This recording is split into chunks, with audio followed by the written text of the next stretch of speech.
So welcome everybody. I'm Michael Hart. I'm the principal and founder of drmichaelhart.com. And as many of you know, once in a while I like to do these interviews with people that are doing some really cool things out in our community. So today we have the honor of speaking with Beth Lawrence. Beth is a certified speech and language pathologist, and she received her Master of Arts from Northwestern in 1994. She has, as she described, a very exciting career in speech and language pathology, and she's been working with kids of all ages as well as the adult population. Now, since 1990, Beth has been running her own clinic in Baltimore, which is called the Lawrence Speech Pathology Services. And in that capacity, she assesses and works with kids who have language-based learning difficulties. And Beth also enjoys running workshops with a variety of topics, including social pragmatics, vocabulary acquisition, reading comprehension, memory strategies, and writing. However, what we're really going to spend our time on today is a very cool project she and her partner, Dina Seifert, have been working on for quite some time, where they've spent considerable energy developing these educational software tools as well as an assessment tool that, quite frankly, has been starting to get a lot of buzz.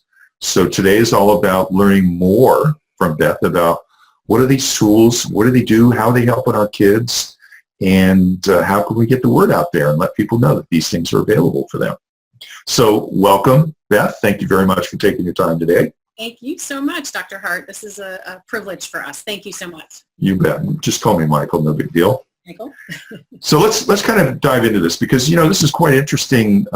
You're kind of a rare bird in that you've been in this clinical world for a very long time, and now you have jumped into this entrepreneurial world, which is, as you're going to be able to explain to us, not an easy thing to do. So I wanted to just ask you in the beginning, just tell us your story. I mean, what prompted that? What was your passion that took you in this direction? And how did that all come about? Sure. Well, we've written a 40-page chapter in a book by David Edinburgh on educational technology in special education. Cool. And we spill all of everything that we've learned in this 4-year journey we have in that chapter for anyone who's interested in pursuing it. There's just all kinds of great lessons that we've learned along the way. So that's one. It would take a long time to go into all those details. Sure. But another thing that we've been doing is a weekly blog post. We're guest bloggers for Market Week, which is Education Week's blog post. And so there we also share about the entrepreneurial educational technology piece of it. So let me interrupt you for a second. How do people get to that? What's the, you have the URL off the top of your head? It's marketbrief.com. Okay, great. All right. And so the quick answer about why we did that, I was perfectly happy, and Dina Seifert we both had our independent private practices, and we were perfectly happy working with students one-on-one, small groups, that kind of thing. And seriously, the answer is that there were 2 specific students 4 years ago who had the tools been available for me to purchase, I would have absolutely purchased them, and we would have moved right along, and I would have continued doing what I had been doing. But the situation was not that way, and these 2 students really needed something unique.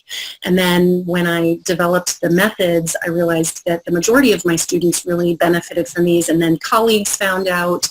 And then Dina Seifert and I, kind of our story is we'd been colleagues for a long time, and then we ran into one another again at a technology workshop on how to use the iPad. The iPad had just been out for about a year, and how to use that in our clinical practices. So our famous last words to one another were, how hard could it be to build an app? Yes, it's funny. So here we are 4 years later, and we've learned a lot. Cool. All right, well, let's go ahead and drill down into this, and let's talk specifically about one of the tools you created, which is Infocabulary Pro. Am I saying that correctly? Infocabulary. Infocabulary. Okay, great. So tell us a little bit about that product and what does it do? How do you use it? And I think we're going to see if we can maybe even do a live demo a little bit. That'd be great. Well, a little bit of background about that. I was working with an 8th grade girl, and she had the kind of typical word list that she needed to memorize so that she could pass her weekly vocabulary quiz.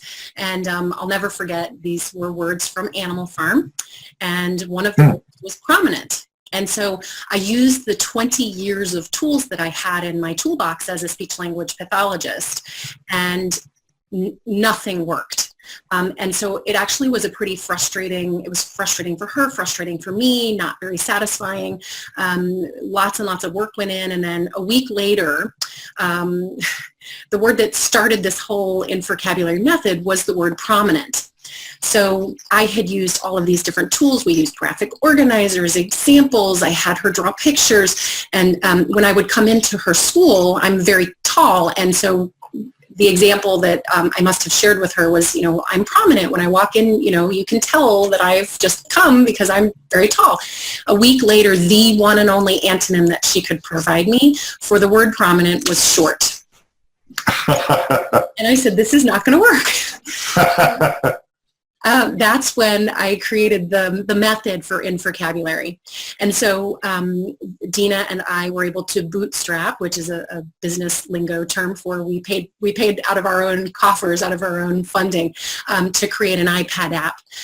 And then we were lucky enough to be able to present on our methods at a variety of conferences, including the National Speech Hearing Association conference. So it was really, really exciting. We got to start teaching people how to use this really unique method that we'd come up with.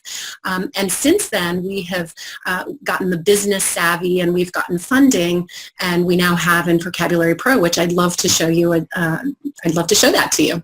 Sure, let's try that. Let's do it. Great. Okay, excellent. So we've got the beginning of the demo up.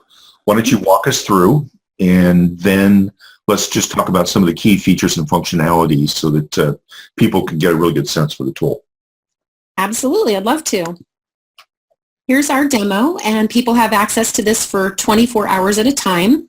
We added a gamification component, and the student is a climber who's trying to traverse a mountain, and we have multiple mountains. Once they master one, they move on to the next one. In terms of the vocabulary learning, there are 2 components. One is the base camp.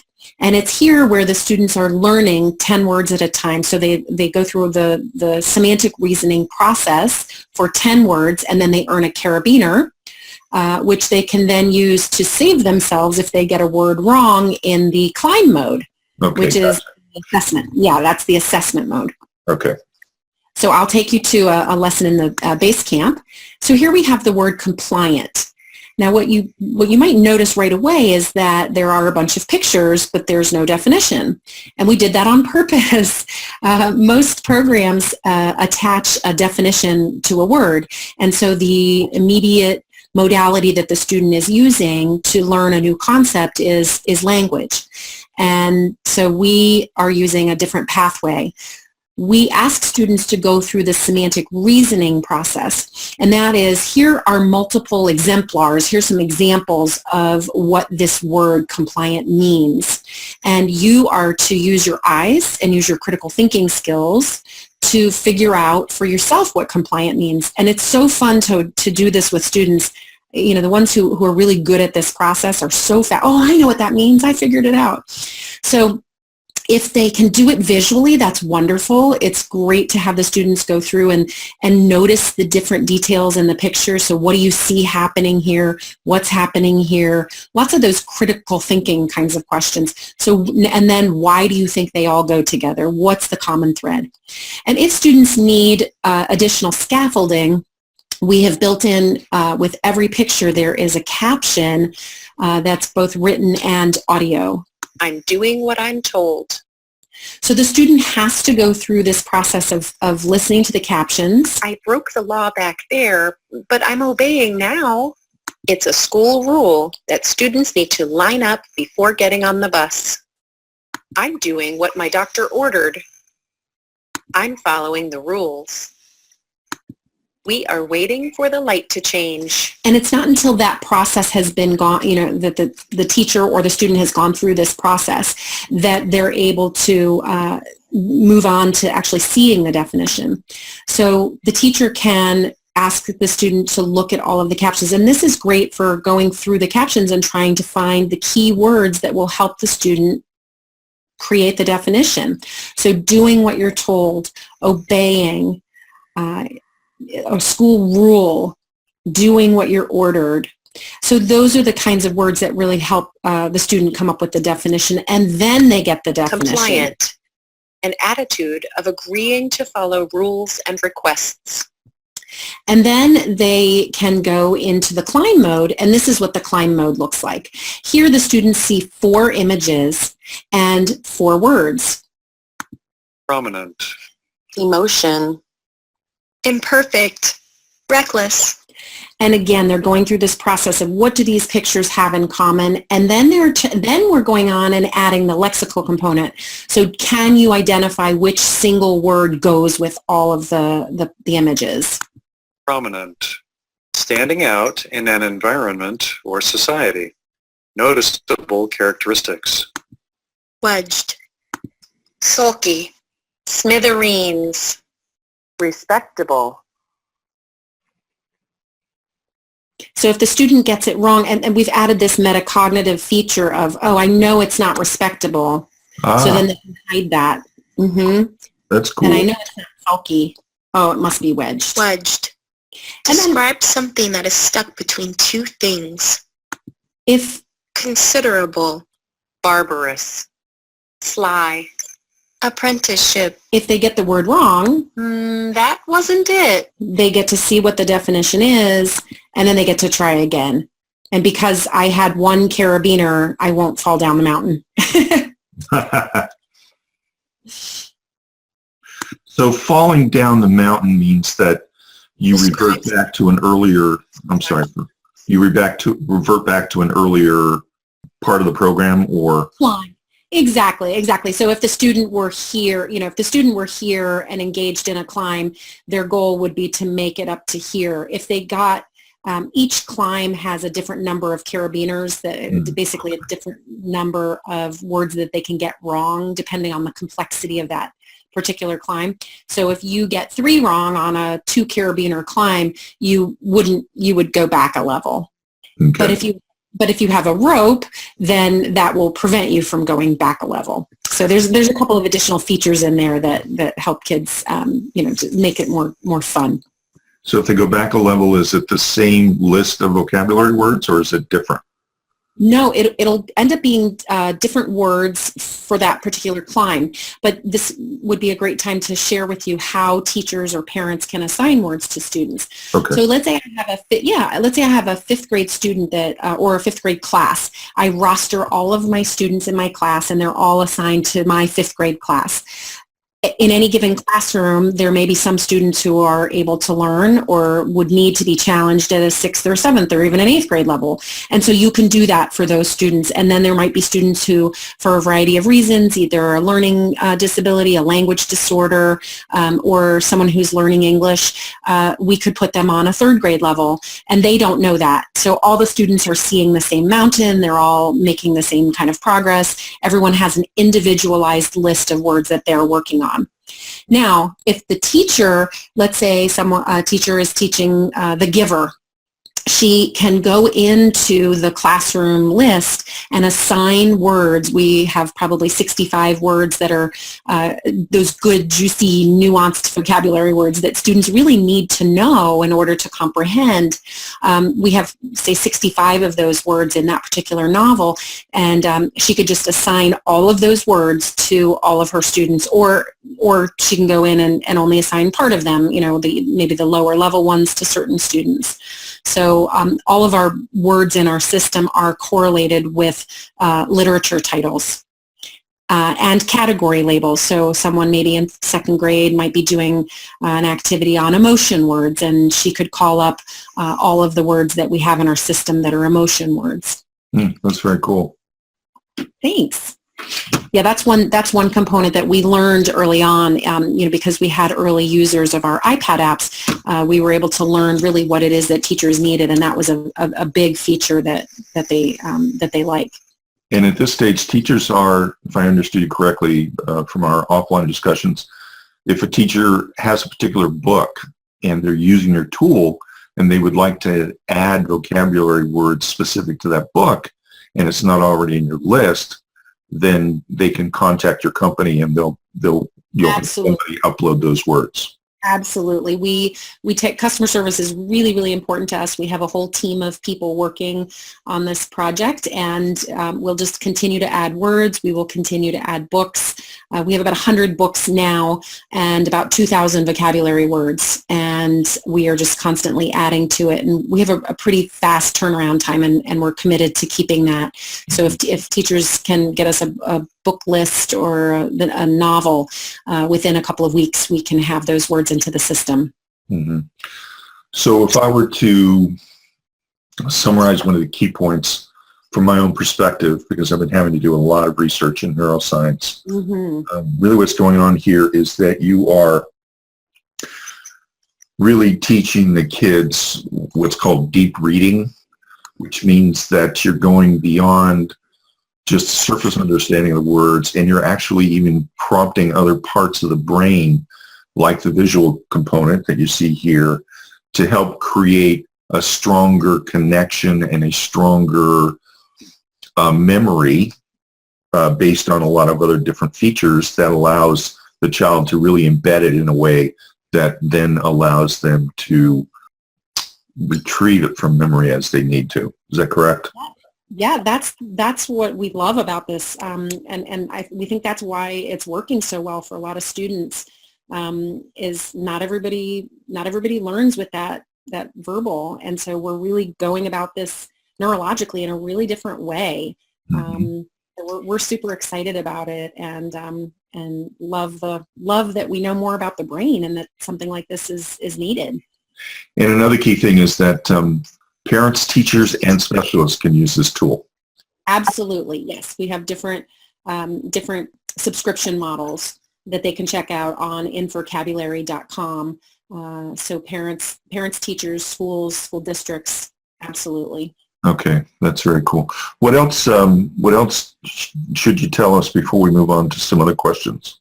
Yeah, I think one of the, kind of piggybacking on what you were saying earlier about the difference in the visuals and the ability to retrieve, probably one of the most exciting stories I've heard from a fifth grade teacher was that she was reading aloud from Number the Stars to her group of students, and 3 boys literally slid out of their seats. They were so excited, jumping out of their seats trying to let her know that they had learned a particular vocabulary word on Infocabulary the night before. So this is not a tool that needs to be done with direct instruction. We do have some research that's been done on direct instruction that found statistically very significant gains that were made by the students who had learned Infocabulary versus the teacher's best instruction. So there was a study that was done that showed that with that direct instruction, but we have students who are using this for homework, and this was just such an awesome story to have these kids. And then each of the 3 students remembered a different image, and then they were able to elaborate and apply their newfound deep understanding of the word to the new context of the story. So that's just the exciting part for us, is hearing these testimonials of kids not only remembering, but then applying and recognizing in the moment. And this particular teacher shared that she's had no other, she's like, usually vocabulary is a separate thing and then reading is over here, and kids don't tend to get as excited about vocabulary in literature, and yet that's happening here. So, well, yeah, it's meaningful now. It's not just a list of words. Correct. You don't even have to spell them. You just need to know what they are. Exactly. At that point, anyway. Exactly. All right. Well, that's super cool. Let's. I've got a couple more questions for you. Let's move on to those. Okay. And, we'll make sure everybody has the information they need. So thank you so much for the demo. Awesome. Great. Thanks.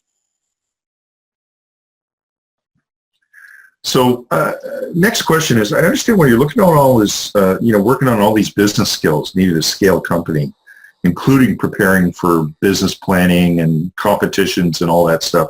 Somehow you were able to create a norm reference assessment tool called the test of semantic reasoning, correct? Correct. So how did that come about? I mean, that's a pretty amazing accomplishment. Yeah.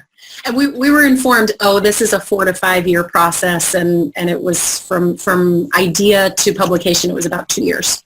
So Fantastic. yeah. So it just, the data, it is norm referenced, which is great. So why did we bother doing that? Here's why. As a speech and language pathologist, when we want to assess a student's vocabulary, there's kind of 2 general ways that we look at vocabulary. The two general vocabulary areas are breadth of understanding of words and depth of understanding of words. And so breadth is very important, actually. It's highly linked with decoding skills, and the depth is really connected and correlated highly with comprehension skills. And so you really need, when you're doing an assessment on a student, a psychologist is doing a psychoeducational assessment, or a speech language pathologist is doing a full language eval, it's really important to look at both. And so the tools that were out there, and again, this is very similar to, I was very happy in my private practice. It's not like I was like, I need to make an assessment tool. And, that was not part of it. It really was the breadth of vocabulary tools that are out there. Make some assumptions. So a lot of them are, the task is, here are 4 pictures, point to the one picture that represents evenly.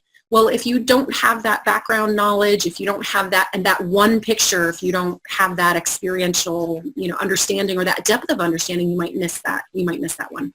And then looking at depth of vocabulary, the majority of the tools that are out there really require expressive language skills. So students have to, if they struggle with word retrieval, the task might be provide an antonym, like my student would have bombed that. So provide an antonym or provide a synonym, or give me a definition. Well, definitions are one of the hardest expressive language tasks that are out there, because for a variety of reasons, categorical thinking. And so what the game mode of InVocabulary does is ask students to demonstrate that they understand a word, a concept in depth, but there's no expressive language component. So that was kind of what was that idea of that possibility of a vocabulary test was percolating.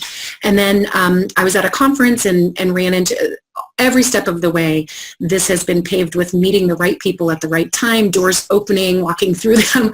And so really it's just been an amazing journey with support from really prominent researchers and such as yourself, and in the areas of dyslexia and language-based learning issues, speech and language education, regular education. And so it was a chance meeting with a psychometrician. And he was very, very impressed and suggested that we get in touch with an academic therapy publishing company. We proceeded. They got the vision of what we were trying to do.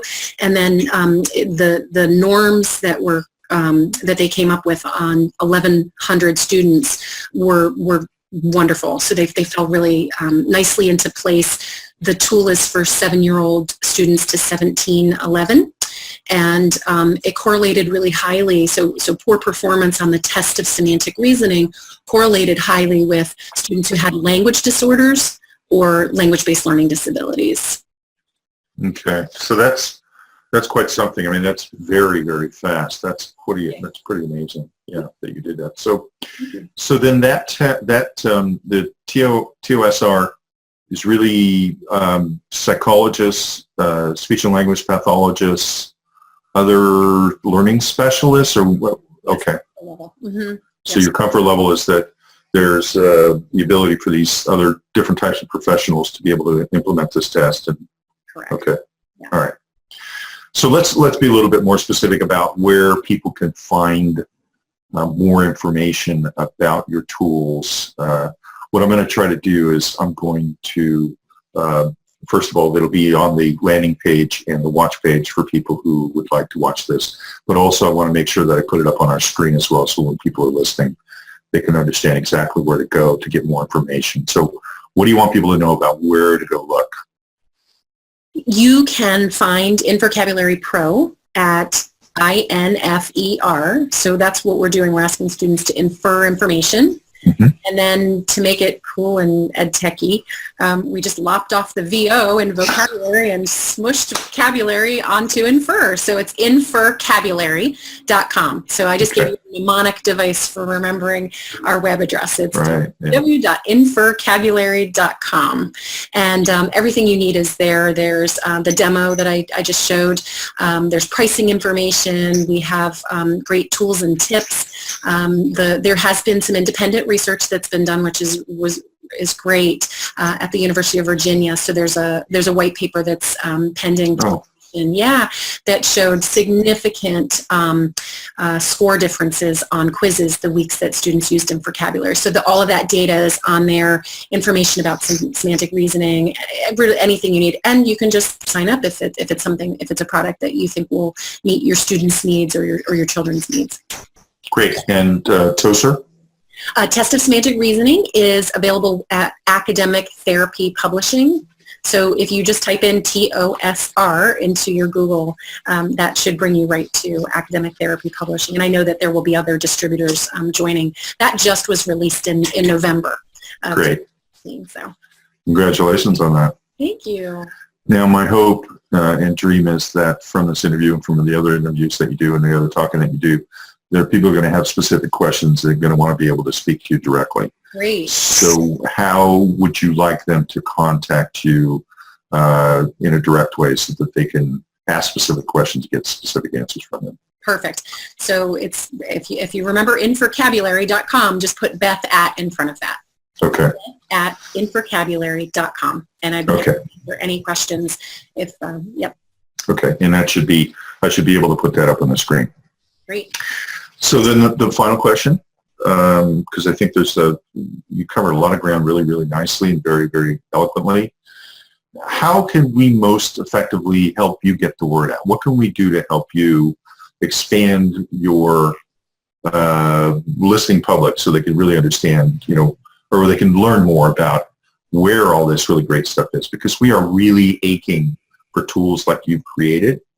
So how can we help you get the word out? What can we do for you? Well, this is a fantastic start, and Dina and I are really, really appreciative. Just having anyone who has the background that you have, that your listeners have, is just super, super helpful. Being able to kind of lend your opinions and your thoughts, and another piece is that we're very, very flexible, and we want, like I said before, we are going to continue to learn through this process. We want to make things better. So anyone, who is a subscriber of yours, if they have opportunities for us to speak or present, that's what 2017 is going to be all about. We are going to be at so many conferences and podcast interviews, video interviews, any opportunity really to get the word out. This is just one of those tools that it's been a little bit frustrating in 2016 just because we're so local, and nobody knew, because as you're growing a business, there's only so far, your money has to go to the product development, and now we're in this new amazing time where it's time to let people know about us. So any assistance in that area, we would be just super, super grateful. And I'm very hopeful, too, that the Ed Week column that you do, or the blog post that you do for Ed Week, and that's a pretty broad reach. So I'm really hopeful that that's going to open a lot of doors for you as well, as you say. Wonderful. Yeah, our Twitter account has definitely increased since then, because they post that on Twitter. And so our Twitter account is at COMM, COMM, aptitude, APPTITUDE. So that's the name of our company, and Vocabulary is our product. Excellent. Well, listen, if there's nothing else you'd like to add at this moment, then I just want to say thank you so much, because I know you're just mega busy, and I'm really appreciative that you give us this time today. So I just want to thank you very much. Thank you. Thank you so much. This has been wonderful and a lot of fun, and I'm looking forward to questions and the questions and answers. Absolutely. Well, thank you, everyone, for listening in today, and please feel free to share this with whomever you'd like. We'd love to be able to spread the word as far and as wide as we possibly can. So once again, thank you, and we'll be talking with you soon. Thank you.